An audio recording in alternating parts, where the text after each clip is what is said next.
Welcome to Episode by Episode, a series of videos where I look through a TV show and give brief thoughts on every single episode of that show. The show at the moment is Buffy the Vampire Slayer, and we're currently on Season 3. As ever, do hit like and subscribe if you do enjoy this video, and leave your comments as well. Leave your comments below on your thoughts on each of these episodes. But now let's get on to my thoughts on them, starting with Anne. I will say just briefly, before I get on to the episode, Season 3 of Buffy is one that normally tops a lot of lists of the best seasons of this show, and it's certainly very high on mine. It's not quite the top, that belongs to Season 5. I've done the ranking video already. In hindsight, I kind of wish I'd done it after I'd done the episode by episode now, but I hadn't thought of it at the time, so it's quite difficult to. But I do think it's a very solid season. Much like Season 2, I think the second half is a lot stronger than the first half, but there's still some great episodes in these first 11. So yeah, let's get talking about them. So as we said, Anne is the first episode of the season, and it's an episode that I've liked a lot more over time than I did when I first watched it. I remember coming off the back of Becoming, because I think I watched Season 2 and then went straight into Season 3. I didn't watch them live, so I was riding the high quite recently of how good Becoming was. And then to come on to Anne, it certainly took a little bit of a dip. Like, it was nowhere near the heights of that two-part finale, and it's very difficult to be, because they're two of the best episodes that this show's done. And Anne does suffer as a result of that, at least for me. But as I say, over time, I've grown to like it a lot more. It's an episode that I'm seeing the qualities of, and it also has one of my favourite Buffy moments as a character, one of her favourite moments in there, which is where all the prisoners are being told, you are nobody. They have to answer, I am nobody, and it's, who are you to Buffy? And it's, I'm Buffy the Vampire Slayer, and you are. It's such a cool moment, and such a great moment of seeing Buffy find herself again, to get that inner strength back that she'd lost since killing Angel. And that's why I think as I've got older, I've started to appreciate this episode a lot more, because it's a great character study of Buffy.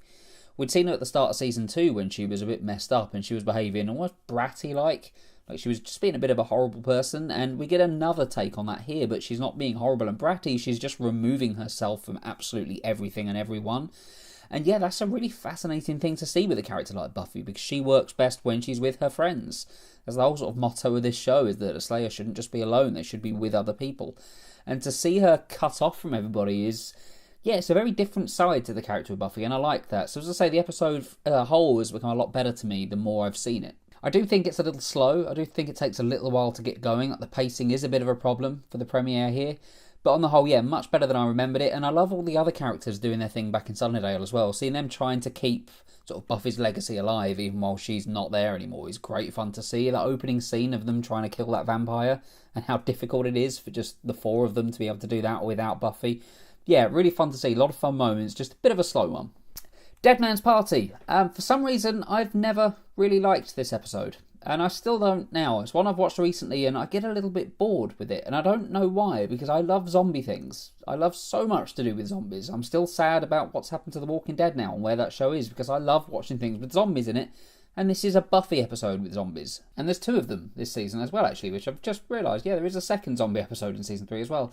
But yeah, for some reason, this one just never really came to life for me. There's a lot of fun to be had, and I enjoyed the big argument that everybody has in Buffy's house. Like, it's good to see Buffy's actions, like leaving her duty behind, isn't lost on anybody. Seeing her and Willow argue is a particularly powerful moment, because we don't really see that. So there are good moments in this episode.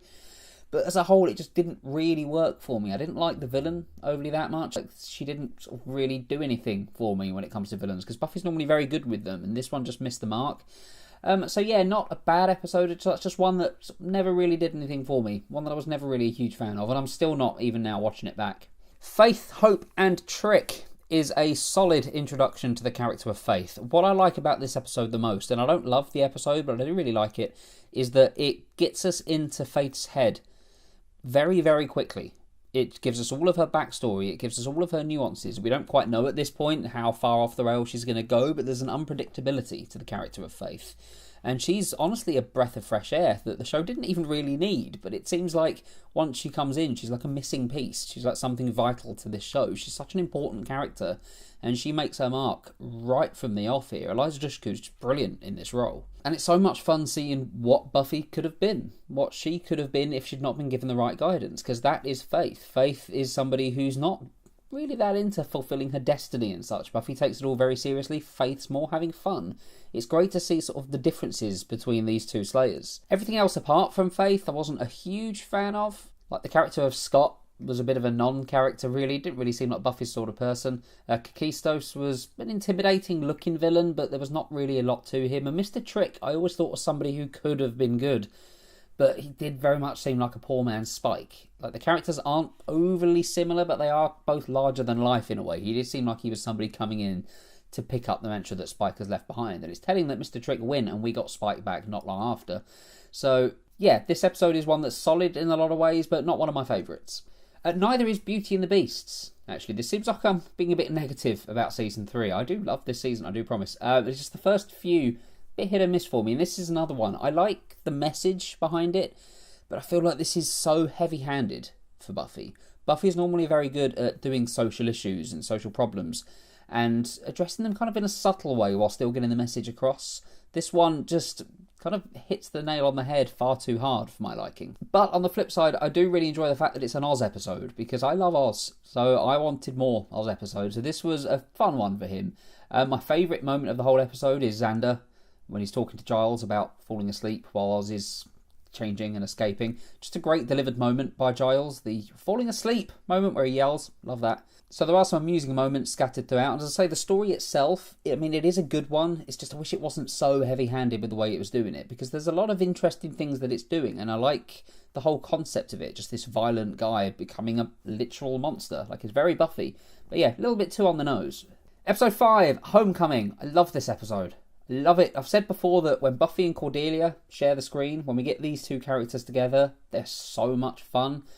You don't get a better episode showing that than Homecoming. Buffy and Cordelia in the woods trying to survive being hunted. The comedy must have just written itself. David Greenwald's script is so good here. Just the banter between the two of them. The fact that they clearly don't like each other, but they're having to work together to survive. And even before we get to that part of it, just the two of them going head to head for Homecoming Queen. Such a simple concept, but something that can have so much mileage just because of the history of these two. Just because of what we know about Buffy and Cordelia and their feelings towards each other. I think Mr. Trick came into his own a little bit more in this one. It was fun seeing him, and I liked all of the sort of assassin, like hunters that were going after the Slayers as well. There was a good mix of them in there. This episode does have one big problem for me though, which is a problem for quite a lot of this season really that I have, which is Xander and Willow. The little kiss that they have that leads to the events of Lover's Walk. I never really got that. I never understood it. Because, yeah, there was the unrequited love before, like Willow fancied Xander's and I wasn't interested. That went on for a while. But once Oz came onto the scene, like, that seemed to, quite rightfully too, disappear. So it seemed very odd to have that kind of come back in one scene. Like, the two of them are trying on suits and dresses, and that's it. There was no subtle build-up before that. I think, and I may be wrong, but I think the last reference that we got was the ice cream scene. With in the start of season 2, in the first episode. There was that bit actually where Willow reacted to Cordelia and Xander being together, so we did have that. But it just seemed to come so out of the blue, and it really damages both characters. Because Cordelia has got so much more likeable up until this point. Oz is just awesome. So to see those two characters betrayed by two characters that we love, Xander and Willow, yeah, it sucked. I never really agreed with it, and not agreeing with it is fine. Like, I don't have to agree with everything that characters do. But I didn't understand it, which I think is the biggest problem. So that's the issue I have with the episode, but as a whole I think Homecoming is one of the strongest from the first half of Season 3. So much fun, and I love that neither of them won at the end as well. Neither of them became Homecoming Queen. I thought it was a nice little touch. Yeah, fun episode. Speaking of fun episodes, Band Candy. One of my favourite episodes, I think, just on a pure fun point of view. Ethan, always a good character. It's always fun to see him. He's in a season 4 episode, and the episode itself isn't quite as good, but he's very good in it. And he's very good here, and so is everything else going on around. Again, it's a simple concept. Adults are turned into teenagers. Like, they mentally degrade into teenagers again, and it's up to the real teenagers to try and sort them out and try and deal with them when they're acting out. And yeah, what a great deal of fun. Snyder, teenage Snyder, is brilliant. Like, I wish he could have stayed a teenager because he's so funny. But the stars of this, without question, Giles and Joyce. I could literally have watched an entire episode of just the two of them getting stoned and listening to records and talking. The chemistry between them was great, and I really wish that could have been explored more as this went on. Buffy's reaction to seeing sort of her mum and her father figure acting like this is brilliant. Like, Sarah Michelle Gellar's just bewilderment at everything is so much fun to see. And yeah, there's just so much good in this episode. It's so funny. It's so good at allowing us to have these actors like Anthony Head and Christine Sutherland do something different. give something very different to their role. And Giles, as a teenager, he's an awesome character anyway, but it turns out he can be awesome pretty much whatever he does. I could have happily seen more of this Giles as well, and this Joyce, actually. Just, as a great deal of fun. One of the most fun episodes I think this show's done. Revelations. Big episode, one that I feel I should like more. I don't think it really delivers where it should have done, because a lot happens in here. We get Angel's revealed to be back. Everybody finds out that he's back, and I didn't actually mention that he came back a few episodes ago.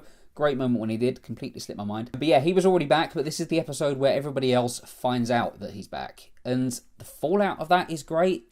The character moments between them, Xander in particular being pretty angry, Giles being furious, Willow standing by Buffy, so many characters act in ways you would expect them to act, and the fallout is strong. And you have Faith with her, turned out, evil watcher, trying to kill Angel. She's been set up to try and take Angel down, which brings her and Buffy to blows. So much goes on here. So much of it's good, but for some reason the episode as a whole just doesn't really come to life correctly. It feels like there's something missing. It feels like it's not living up to its full potential, and I don't know whether that's Gwendolyn Post. I don't know whether it's the fact that that character I didn't really connect with, that she didn't seem as threatening and menacing enough. Her motivations were a little bit strange, I wasn't really on board with her. So perhaps that had some kind of impact on how I enjoyed the episode, but yeah, it's just an episode that I don't mind watching, but it's never one that I'll have the urge to watch. It's one that just sort of comes on and it's like, this is fine. But yeah, should have been a lot more, because as I say, quite a lot goes down in this one, and all of it is important stuff. But as a whole, it's just not as strong as it could be. Episode 8, Lover's Walk, another one of my favourites. And it's not just because we get Spike back, but let's talk about Spike. He's missed. He really is. He's not in this season at all, apart from this episode. And while I think it's a very strong season, man, I miss Spike. Just this one episode of having him back, seeing him interacting with Buffy and Angel again, moments with Willow that kind of set up some things that happen down the line, just so much fun to be had from James Masters being back in the cast, because he's a force. He really brings so much to even the smallest of moments. And everybody else is great as well, but it just seemed that Season 3 was missing Spike. And that's very evident by how great the episode where he comes back is. But it's not just him. There's so much else going on here, because this is the episode where Willow and Xander get found out. And as I said a couple of episodes ago, I don't agree with the choices for them to be doing the things they do. I don't get those choices. But it's hard to argue that the fallout from it isn't compelling. Oz and Cordelia, seeing the two of them together, is heartbreaking. Just the looks on both of their faces, the actors deliver such a great performance there, just with the look of shock and horror at what they're seeing.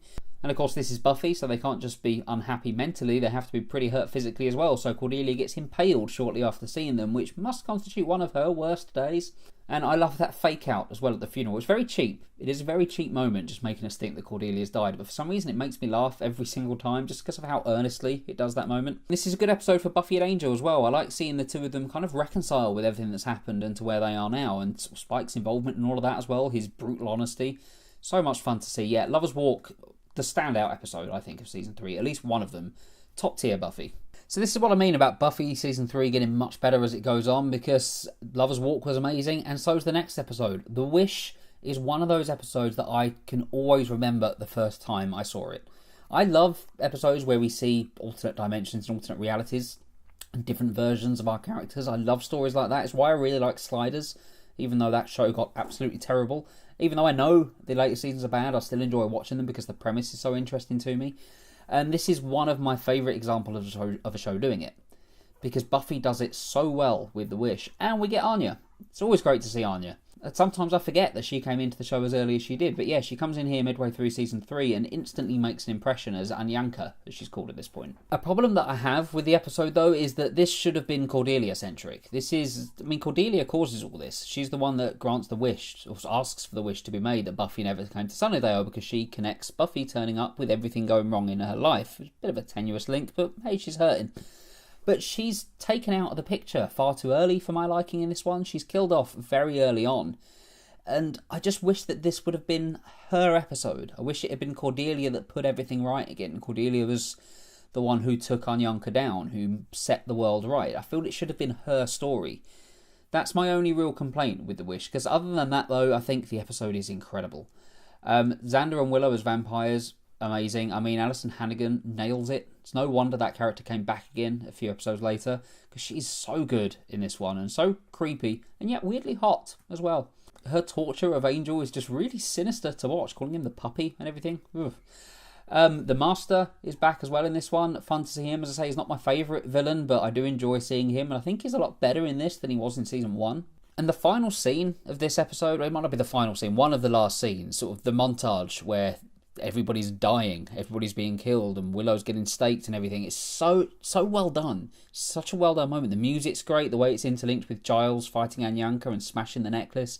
It's just one of my favourite sequences, I think, from Buffy, just because it's such a haunting moment, watching all of our characters, even though it's not really them, just seeing them fall in the way that they do. Yeah, great episode, great moment, love the wish. The strong streak continued with Amends. Another one I really love. It's a bit overly sentimental at times, but I don't care because the performances are good. The music in this is amazing. Christoph Beck, should have mentioned him before actually in episodes like Becoming, but he's so good at doing the music for this, the background music, and it's amazing in this episode as well. And it's a great character study of Angel and Angelus, of seeing who this guy is and some of the things that he's done. We've already seen how bad he is, but we get to see some very personal moments from his past, where he's done some hideous, horrible things to people who didn't deserve it. And there's the first. This is the one that gives us the first evil, a villain that stays off the radar again after this for quite some time before coming back in a huge way in the final season. And I've always liked the first. I always thought the first was a very interesting idea for a villain, a very creepy one, being able to take the form of any dead person. And right from the first appearance here, it's done so well. Seeing Jenny Calendar back, on the one hand, it's really nice to see her again. On the other hand, it's horrible that it's not really her, and she's very evil in this. She's being used by a very evil being. And this gets really dark. Angel trying to commit suicide by being up on the hill when the sun comes up just shows so much about Angel. About the fact that he really does care about the things that he's done. He really is tormented by all the horrible things that Angelus did that he has to live with. And I like too that it snows. I'm very easily pleased sometimes. Just two people walking hand in hand through the snow. Makes me smile. It does here. Where the snow came from, I don't know, but I quite like the fact that that's just mysterious. There's other great moments in this one as well. The individual character stuff like Xander's Christmas, Willow and Oz together again. So many nice little moments. Xander and Cordelia's bickering. Like, while I like them together, I do like them apart as well because the bickering between them is great fun. So yeah, some really good moments in Amends and another really strong episode in Season 3. So the last episode for this video is sadly not a very good one. It's Gingerbread, which has an interesting story at the heart of it, like these murdered children and the fact that all the adults are becoming pretty crazed as a result of it. Like, there's interesting things there, but the execution is really clunky. So much could have been done with this, but they had to take it a little bit too far, I think. It all got very silly, and that took away from what was, very early on in this, a very heartfelt episode. Like, Joyce's reaction to these bodies is really kind of true to life at first. Like, seeing how she responds to it, how much it affects her, it makes sense, and it's almost a shame to have that just derail into them being possessed by something, being taken over by something. I feel that cheapened the whole thing quite a bit.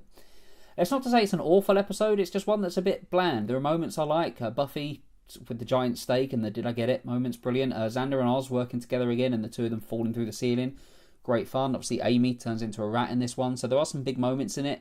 But yeah, for me, Gingerbread is just an episode that took the premise and went in completely the wrong direction with it. If it had stayed as more of a personal story about Joyce, and it hadn't just been her being taken over by this demon, I think it would have been a lot better. So those are my thoughts on the first 11 episodes of Buffy Season 3. The back half of the season I'll be doing next week. That should be up early in the week. Monday or Tuesday is normally where I'm trying to get these reviews up. Sometimes I have to move the date a little bit about if there's a review coming out, because I don't want to do too many videos in one day. I try to just stick to one. So if it's ever not a Monday and Tuesday, that's why. So you've heard my thoughts. Let me know yours. Tell me what you think about all of these episodes in the comments below. It's always great talking Buffy with people, and it's always great having the interactions on these videos. I really enjoy it. Makes it very much worthwhile doing. So keep doing that. Do hit like and subscribe if you want to see more of these videos. Look out for more reviews coming this week. I should have a review for the Michael Caine movie King of Thieves up tomorrow. I'm looking forward to seeing that one, seeing that tonight. So that should be good. Thank you very much for watching, and I'll see you on the next video.